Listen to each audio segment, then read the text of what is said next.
Reka nongere mbifuriza ibihe byiza kuri aya manywa tariki ya 23/2025 ukwezi kwa 12 bumvikana ndizera neza kumeze neza cyane buri imbere mu gihugu cy'u Rwanda namwe muri hanze y'igihugu cy'u Rwanda ariko by'umwihariko muri mu bihugu bituranye n'igihugu cy'u Rwanda, Uganda, Repubulika ya Demokarasi ya Kongo, Tanzania ndetse n'igihugu cy'u Burundi, mwese ndabifuriza ibihe byiza. Yitwa Padiri Thomas Nahimana, uyu nguyu ari ku rutonde rw'ibyibehebe 25 nk'uko byashyizwe ahagaragara n'igihugu cy'u Rwanda cyangwa se bamwe mu bafasha imitwe y'iterabwoba guhungabanya umutekano w'igihugu cy'u Rwanda. Byagiye bivugwa kenshi cyane ko yagiye akora ingendo zitandukanye muri Repubulika Iharanira Demokarasi ya Kongo. Ndagira amabwire ko amazi atakiri yayandi, ndetse mbibutsa yuko ukuboko k'ubutabera nta namwe udashobora kugera, yaba hanze y'igihugu cy'u Rwanda, yaba ku mugabane wa Afurika, yaba i Burayi, yaba muri Amerika ndetse n'ahandi hose. Ndagira mbabwire ko hari amakuru akomeye cyane atugezeho aka kanya kuri Padiri Thomas Nahimana. Uyu nguyu rero ntiyagiye atinya kandi kenshi no gusebya cyangwa se kuvuga amagambo asebya umukuru w'igihugu cy'u Rwanda, nyakubahwa Perezida wa Repubulika Paul Kagame. Byinshi rero mbere yuko tugaruka kuri inkuru ya Padiri Nahimana Thomas tugezeho muri aka kanya, reka mbanze mbahe inshamake y'andi makuru mbonye akomeje kugenda avugwa muri aka kanya. N'amakuru menshi cyane kandi yihutirwa, ariko mu buryo bw'inshamake ndaza guca muri Repubulika y'igihugu cya Uganda. Babwire ko Perezida Yoweri Kaguta Museveni yakira intumwa z'u Rwanda ndetse n'iza Kongo. Perezida wa Uganda Yoweri Kaguta Museveni yakira intumwa z'u Rwanda na Kongo mu nama yiga ku kibazo cy'umutekano mu burasirazuba bwa Repubulika ya Demokarasi ya Kongo. Izi ntumwa z'u Rwanda zari ziyobowe na Minisitiri w'Umutekano Dr Vincent Biruta, ndetse n'iza Repubulika ya Demokarasi ya Kongo ziyobowe na Minisitiri ushinzwe kwishyira hamwe kw'akarere witwa Floribert Anzuruni. Zakiriwe i Entebbe mu ngoro ya Perezida Yoweri Kaguta Museveni kuri cyumweru tariki 21 Ugushyingo 2025. Muri Repubulika ya Demokarasi ya Kongo, Perezida Félix Tshisekedi yakiriye umuhuza Faure Gnassingbé i Kinshasa. Kuri uwa mbere tariki 22 Ukuboza 2025, Perezida Félix Tshisekedi yakiriye umuhuza Faure Gnassingbé wa Togo wari mu ruzinduko rwe rw'akazi rw'iminsi igera kuri ibiri muri Kinshasa. Akaba rero je muri iki gihugu cya Kinshasa mu gihe umwuka wongeye kubura hagati y'igihugu cy'u Rwanda. Leta ya Kongo ishinja u Rwanda ko rwakomeje guhonyora amasezerano ya Washington DC, nawe akaba yariyo Perezida w'inama njyanama ya Togo akaba n'umuhuza mu bibazo bya Kongo wagenwe n'umuryango wa Afurika yunze ubumwe, African Union. Faure Gnassingbé yagiranye ibiganiro Perezida wa Repubulika ya Demokarasi ya Kongo Félix Antoine Tshisekedi w'icamunsi cyo kuri uyu wa mbere ushize. Presidence ya RDC ivuga ko abakuru b'ibihugu byombi baganiriye cyane ku kibazo cy'umutekano muke mu ntara za Kivu y'Amajyaruguru na Kivu y'Amajyepfo, ahari ibice byigaruriwe n'umutwe wa M23.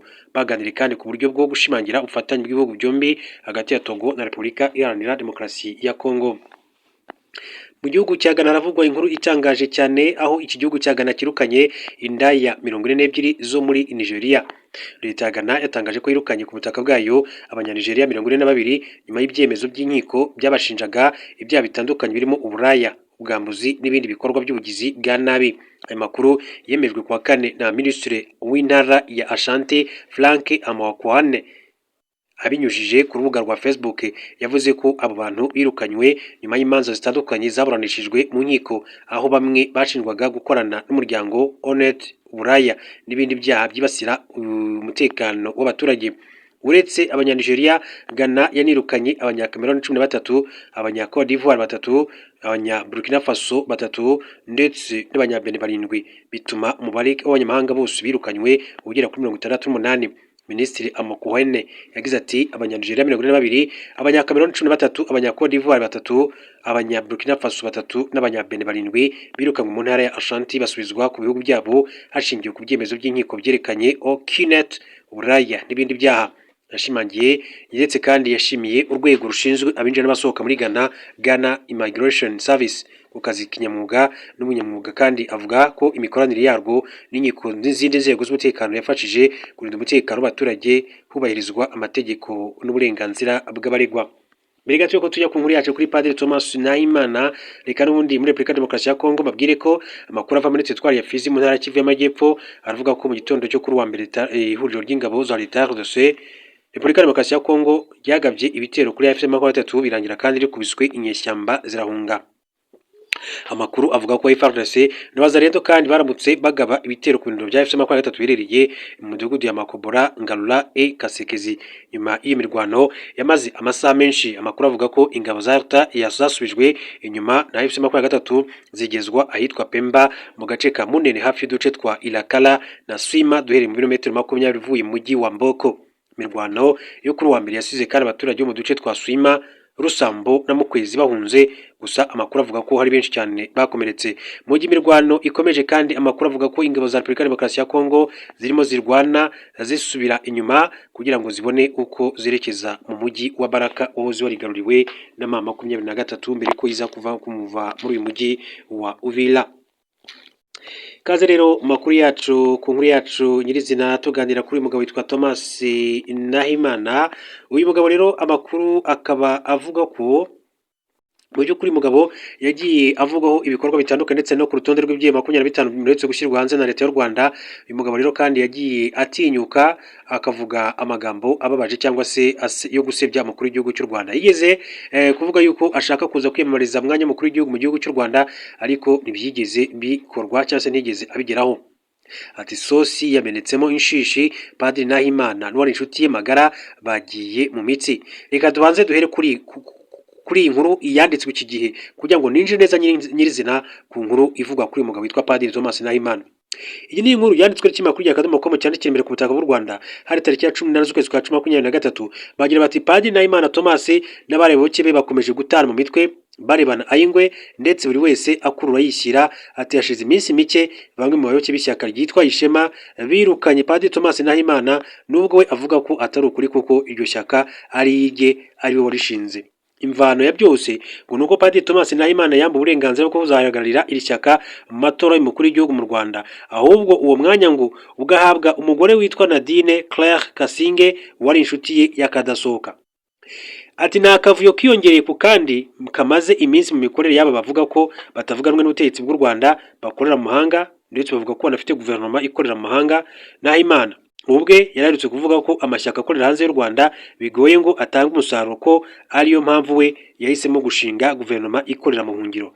Iyo guverinoma ngo niyo yateje imbere agamije kurizamo abantu benshi cyane ko abavuga ko bamusezereye mu ishyaka bibeshya. Ati muzabibabaze bazabibasobanurira.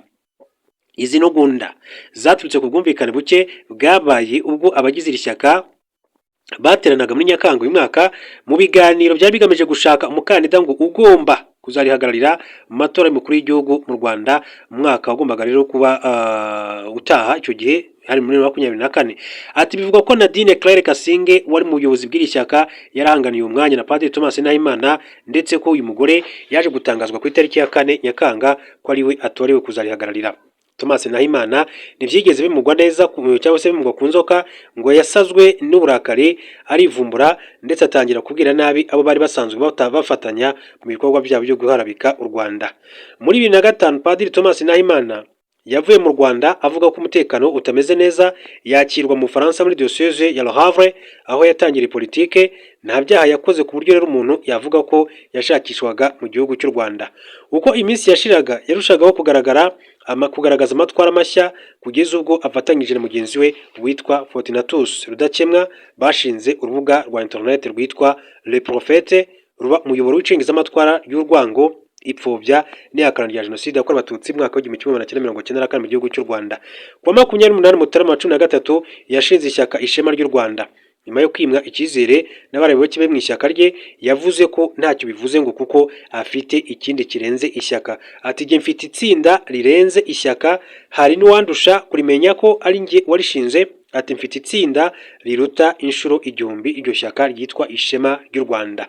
Yavuze ko yatanzwe nk'umukandida na guverinoma y'u Rwanda ikora mu buhungiro, ko uko byagenda kose aziyamamaza. Muri 2017 umugabo kandi yari yabeshye isi yose ko aziyamamaza ndetse atangaza n'itariki azageraho i Kigali birangira atageze.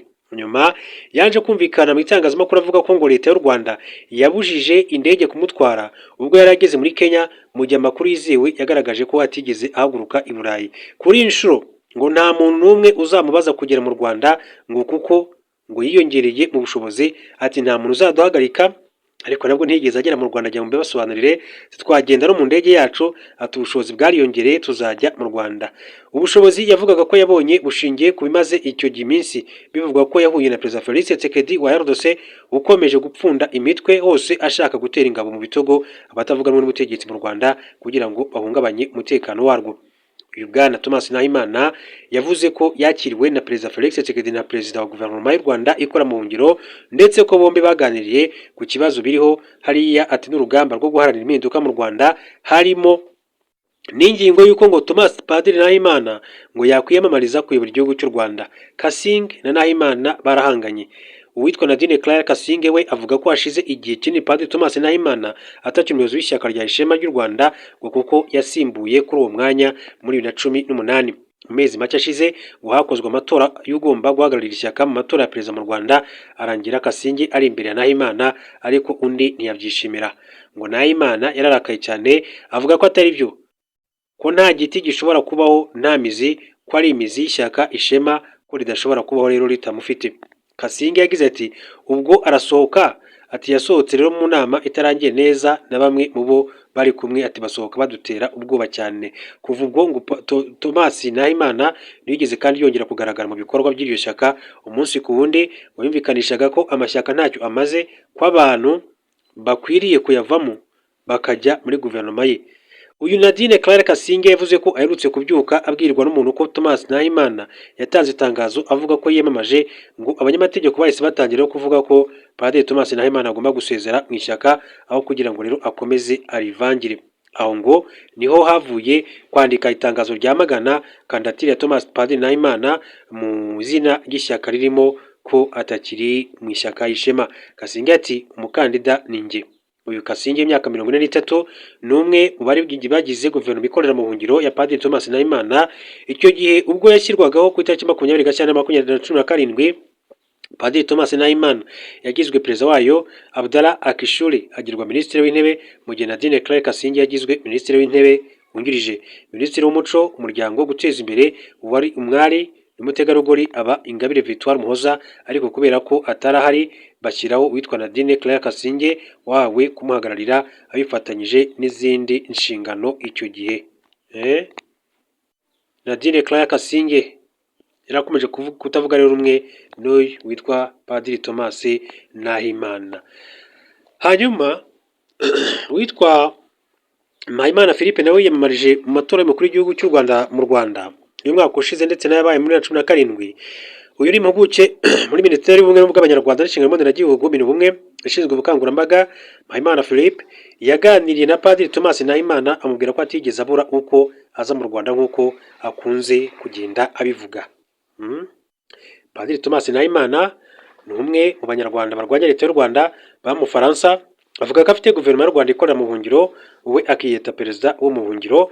Nahimana yumvikanye kenshi ku mbuga nkoranyambaga asebya leta y'u Rwanda kugeza no ku mukuru w'igihugu cy'u Rwanda. Akunze kuvuga ko yangiwe kuza i Kigali kandi ko yimwe pasiporo na ambasade y'u Rwanda.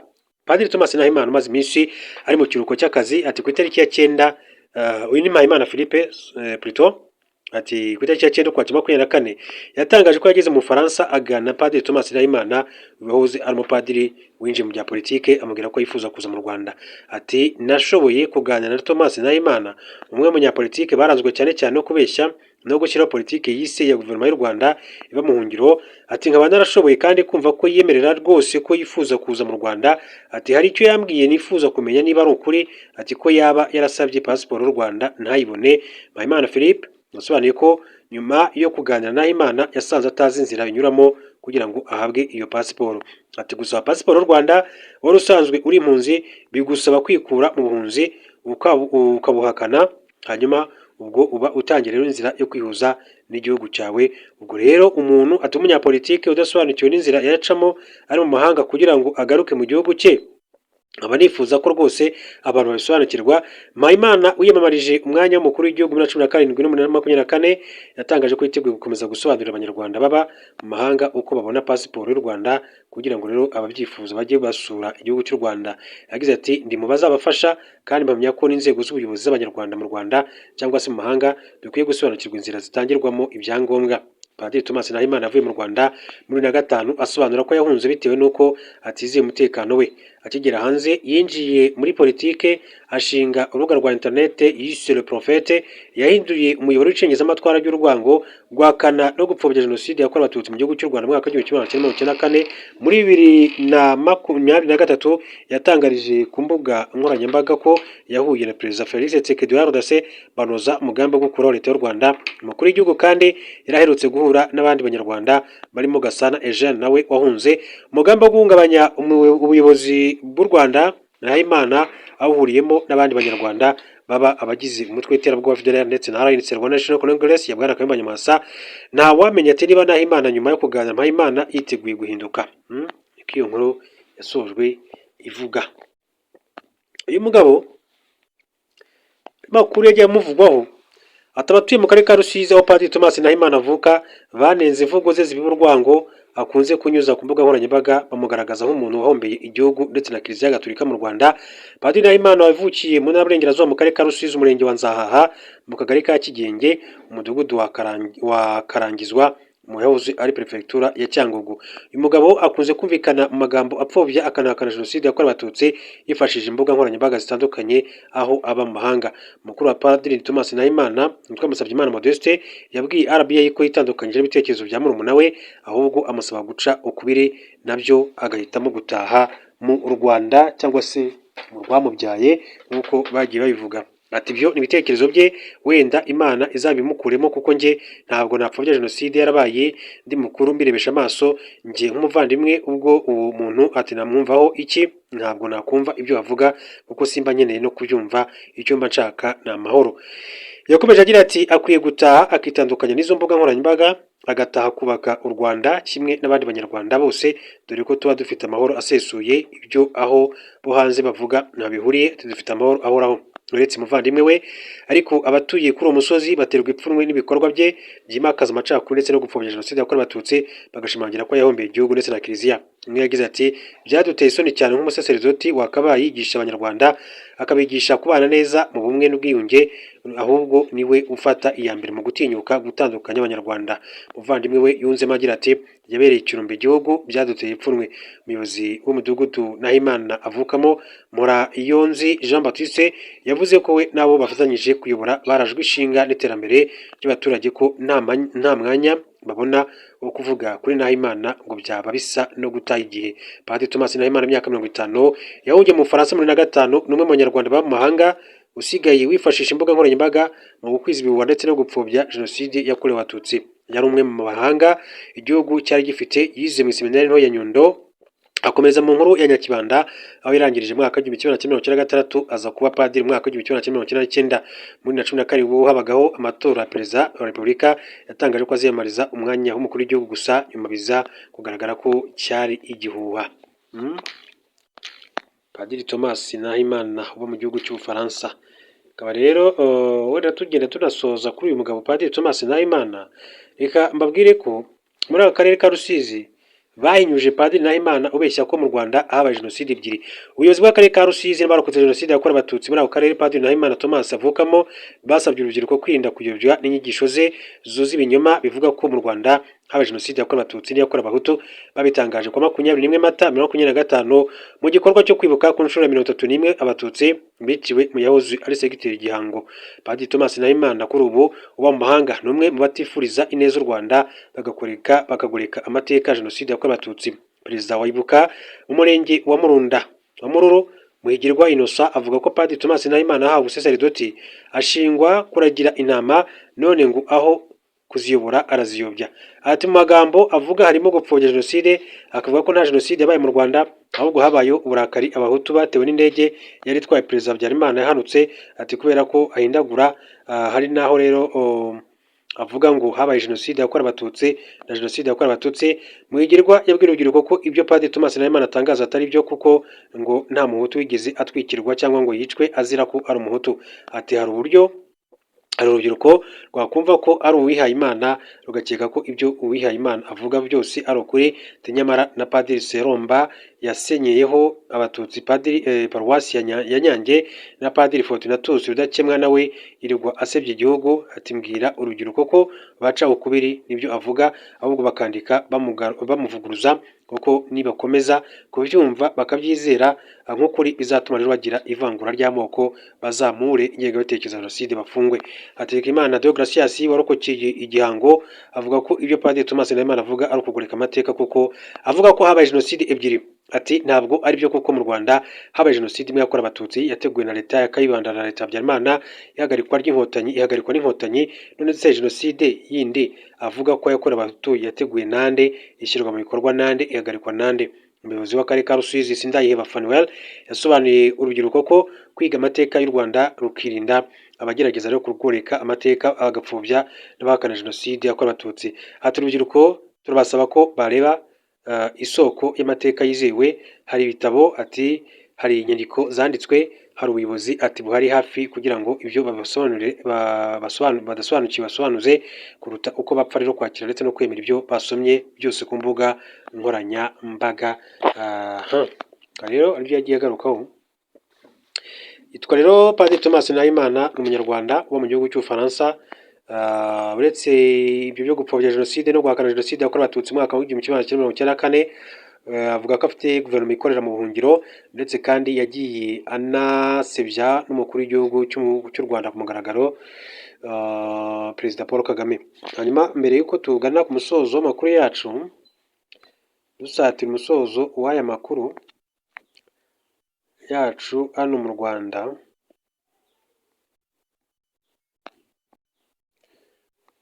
makuru yacu tuba dusatira umusozo, mbabwire ko ku mirongo y'imbere ku rugamba muri Repubulika ya Demokarasi ya Kongo muri Kivu y'Amajyaruguru za Walikale, biravugwa ko hakomeje kuza ibitero by'indege za drone ndetse n'indege za Sukhoi 25 bikomeje rero kugabwa ku birindiro by'ingabo za M23 zikomeje guharanira uburenganzira bwazo muri Kivu y'Amajyepfo ndetse na Kivu y'Amajyaruguru. Iminsi mike ishize bari bafashe umujyi wa Uvira, umujyi wa kabiri cyane munini nyuma ya Bukavu muri Kivu y'Amajyepfo, umujyi uhana imbibi n'igihugu cy'u Burundi, ndetse byaba byateye ubwoba bwinshi cyane. Perezida Ndeva cyangwa se Perezida Evariste Ndayishimiye aza guhita afata ingingo irimo no gufunga umupaka uhuza Repubulika y'u Burundi ndetse na Repubulika ya Demokarasi ya Kongo, ariya za Kavimvira na Vugizo.